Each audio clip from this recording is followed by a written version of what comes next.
नमस्ते। जरा सोचिए, सिर्फ एक हफ्ते में एक देश कितना बदल सकता है। हम बात कर रहे हैं भारत की।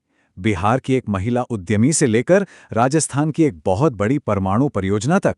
आइए समझते हैं उन बड़े बदलावों को जिन्होंने सिर्फ 7 दिनों में भविष्य की एक नई तस्वीर बना दी है। देखिए, इस हफ्ते भारत में जो कुछ हुआ वो वाकई एक दिलचस्प कहानी बताता है। और ये बदलाव सिर्फ बड़े बड़े नेशनल प्रोजेक्ट्स तक ही सीमित नहीं है। नहीं, ये सीधे तौर पर आम लोगों की जिंदगी को भी छू रहे हैं। तो चलिए शुरुआत करते हैं एकदम जमीनी स्तर से, एक ऐसे बड़े बदलाव से, एक ऐसी कहानी से जो सीधे सीधे 75 लाख महिलाओं की जिंदगी से जुड़ी है। तो हमारी पहली कहानी हमें ले चलती है बिहार। यहाँ सरकार ने एक बहुत ही एम्बिशियस योजना शुरू की है और इसका लक्ष्य सिर्फ पैसे देना नहीं है, बल्कि महिला एंटरप्रेन्योर्स की एक पूरी की पूरी नई पीढ़ी तैयार करना है। अच्छा, इस योजना की सबसे खास बात क्या है पता है? इसका स्केल, इसका पैमाना। सोचिए जरा, लाखों महिलाओं को अपना काम शुरू करने के लिए सीधे उनके बैंक अकाउंट में 10,000 रुपए की पहली मदद दी जा रही है। मकसद ये है कि कृषि, हैंडीक्राफ्ट्स और सिलाई जैसे जो ट्रेडिशनल सेक्टर्स हैं, उनमें सेल्फ एम्प्लॉयमेंट को बढ़ावा मिले। ये वो क्षेत्र हैं जहां महिलाएं पहले से ही काफी स्किल्ड हैं। तो कुल मिलाकर शुरुआत में ही 7,500 करोड़ रुपए सीधे 75 लाख महिलाओं तक पहुंचाए गए हैं। और बात यहीं खत्म नहीं होती। अगर काम अच्छा रहा तो ये मदद 2 लाख रुपए तक भी जा सकती है। असल में ये पहल जो है वो केंद्र सरकार के लखपति दीदी अभियान का ही एक हिस्सा है, जिसका सीधा सा लक्ष्य है कि सेल्फ हेल्प ग्रुप से जुड़ी महिलाएं साल में कम से कम 1 लाख रुपए कमा सकें। तो एक तरफ तो जमीनी स्तर पर लोगों को एम्पावर किया जा रहा है और दूसरी तरफ देश की इकोनॉमी में भी बड़े सुधार हो रहे हैं। चलिए अब देखते हैं कि बैंकिंग और इंफ्रास्ट्रक्चर से जुड़े बदलाव अर्थव्यवस्था को कैसे ज्यादा एफिशिएंट और आम लोगों के लिए आसान बना रहे हैं। अब देखिए, रिजर्व बैंक ऑफ इंडिया यानी आरबीआई ने एक ऐसा नियम लागू किया है जो कई परिवारों के लिए एक बहुत बड़ी राहत की बात है। अब से बैंकों को जिन कस्टमर्स की मृत्यु हो गई है, उनके खातों और लॉकरों से जुड़े दावों का निपटारा बहुत तेजी से करना होगा। इससे जो अक्सर लंबी और थकाऊ देरी होती थी ना, वो अब खत्म हो जाएगी। तो यहाँ सबसे जरूरी बात है अकाउंटेबिलिटी, मतलब जवाबदेही। अब बैंकों के पास क्लेम्स निपटाने के लिए सिर्फ 15 दिन का वक्त होगा। और अगर लॉकर वाले दावों में देरी हुई तो उन्हें हर दिन 5,000 रुपये का जुर्माना देना पड़ेगा। ये नियम ये पक्का करेगा कि मुश्किल समय में परिवारों को उनका हक टाइम पर मिले। इकोनॉमी को रफ्तार देने की ये कोशिश अब ग्रीन एनर्जी की तरफ भी बढ़ रही है। बैंक ऑफ बड़ौदा और टाटा पावर रिन्यूएबल एनर्जी, इन दोनों ने मिलकर एक बड़ी पार्टनरशिप की है। इसका सीधा मतलब क्या है? मतलब ये है कि अब जो छोटे और मंझले बिजनेस हैं, यानी एमएसएमईज, उनके लिए अपनी छतों पर सोलर पैनल लगाना आसान हो जाएगा। क्यों? क्योंकि उन्हें 10 करोड़ रुपए तक का लोन, वो भी बिना किसी गारंटी के, मिल सकेगा। और डिजिटाइजेशन की यही लहर अब सफर को भी आसान बना रही है।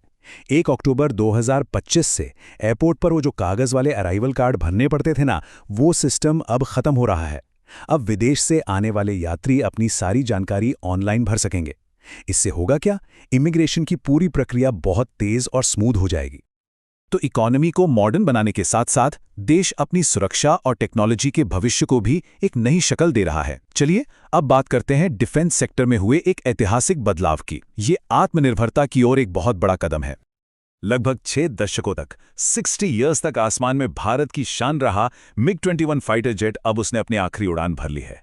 सोचिए, 1963 से लेकर बालाकोट एयर स्ट्राइक तक इस प्लेन ने हर बड़े संघर्ष में एक अहम भूमिका निभाई थी और अब एक युग का अंत हो गया है। MiG-21 का रिटायर होना असल में एक नए दौर की शुरुआत है। देखिए, समय के साथ इसका बेड़ा काफी पुराना हो गया था और सेफ्टी को लेकर भी चिंताएं थीं। इसी वजह से इसे फ्लाइंग कॉफिन तक कहा जाने लगा था। अब इसकी जगह ले रहा है भारत में बना LCA तेजस Mk1A। ये न सिर्फ ज्यादा मॉडर्न और सेफ है, बल्कि ये स्वदेशी डिफेंस टेक्नोलॉजी में भारत की एक बहुत बड़ी छलांग का सिंबल भी है। तो अभी तक हमने बात की इंडिविजुअल लेवल पर इकोनॉमी में और डिफेंस में मॉडर्नाइजेशन की। आइए अब देखते हैं कि जब ये सारे आइडियाज एक साथ मिलते हैं तो राजस्थान जैसे राज्य में डेवलपमेंट की कैसी विशाल और मल्टी फैसेटेड परियोजनाएं शक्ल लेती हैं। जरा ये आंकड़ा देखिए, 1.22 लाख करोड़ रुपए। ये वो जबरदस्त इन्वेस्टमेंट है जो अकेले राजस्थान के बांसवाड़ा इलाके में नई डेवलपमेंट परियोजनाओं के लिए किया गया है। ये निवेश इतना बड़ा है कि ये पूरे इलाके के एनर्जी और एग्रीकल्चर लैंडस्केप को पूरी तरह से बदलने की ताकत रखता है। यहाँ हम एक बहुत सोची समझी 3-pronged स्ट्रैटेजी देख सकते हैं। पहला, माही बांसवाड़ा एटॉमिक पावर प्रोजेक्ट से क्लीन एनर्जी पैदा होगी। दूसरा, नई ट्रांसमिशन लाइनें उस एनर्जी को कुशलता से हर जगह पहुंचाएंगी। और तीसरा, पीएम कुसुम योजना के जरिए खेतों तक सोलर एनर्जी पहुंचाकर एग्रीकल्चर को मॉडर्न बनाया जाएगा। अच्छा, इन बड़े प्रोजेक्ट्स के अलावा इस हफ्ते कुछ और भी जरूरी घटनाएं हुईं, जिन्होंने गवर्नेंस, साइंस और ग्लोबल स्टेज पर अपनी छाप छोड़ी। चलिए उन पर भी एक नजर डालते हैं। तो इस हफ्ते गवर्नेंस की बात करें तो आर वेंकट रमणी को 2027 तक भारत के अटॉर्नी जनरल के तौर पर बनाए रखा गया है, जिससे कानूनी कंटिन्यूटी बनी रहे। साइंस की फील्ड में राष्ट्रपति द्रौपदी मुर्मू ने 20 विजेताओं को नेशनल जियो साइंस अवार्ड से सम्मानित किया। और हाँ, वर्ल्ड टूरिज्म डे और वर्ल्ड एनवायरमेंटल हेल्थ डे मनाकर ग्लोबल मुद्दों पर भी फोकस किया गया। तो एक हफ्ते की ये सारी घटनाएं एक ऐसे देश की तस्वीर दिखाती हैं जो बहुत तेजी से अपने भविष्य को आकार दे रहा है। और ये देखकर सोचना लाजमी है कि अगला हफ्ता अपने साथ क्या लेकर आएगा। अगर आपको ये वीडियो पसंद आया हो तो कमेंट करके ज़रूर बताएं और अगला टॉपिक क्या होना चाहिए वो भी हमें ज़रूर बताएं। आपका एक लाइक हमें और बेहतर और सटीक कंटेंट बनाने की प्रेरणा देता है। शेयर करें ताकि ये जानकारी हर उस छात्र तक पहुँचे जो अपने सपनों के लिए मेहनत कर रहा है। और सब्सक्राइब करें हमारे चैनल को, क्योंकि आपकी सफलता ही हमारा मिशन है। हम हर वीडियो में कोशिश करते हैं कि आपको वो जानकारी मिले जो परीक्षा में काम आए और जो आपको आत्मविश्वास दे। आप सभी का इस वीडियो को देखने के लिए दिल से धन्यवाद। मिलते हैं अगले वीडियो में। तब तक के लिए सीखते रहिए, बढ़ते रहिए और कभी हार मत मानिए। जय हिंद।